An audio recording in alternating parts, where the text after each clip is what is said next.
California is counting the days before officials say it goes completely broke. The state is reeling amid a multi-billion-dollar budget shortfall. Now, one question is being asked: should California get a bailout? CNN's Dan Simon is in San Francisco. Dan? Hi, Suzanne. I just got off the phone with one of Governor Schwarzenegger's aides. We are told that the governor is on vacation in Idaho with his family, but he's been talking with state lawmakers via video conference to try to come up with a solution.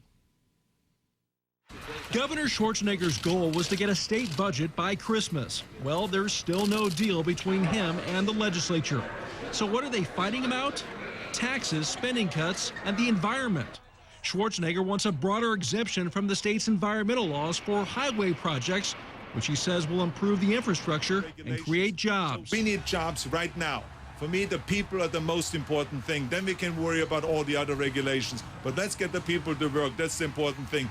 As for taxes, Republicans are unwilling to go along with increases. But Schwarzenegger, of course, a Republican himself, appears willing to break with party ranks and agree with some of the Democratic tax proposals. Among the ideas, a 13-cent hike for each gallon of gas.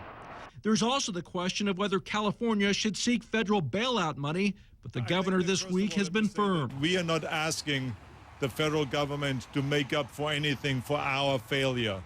We have to always first solve our own problems, because we can do that. Right now, what I'm talking about are self-inflicted wounds.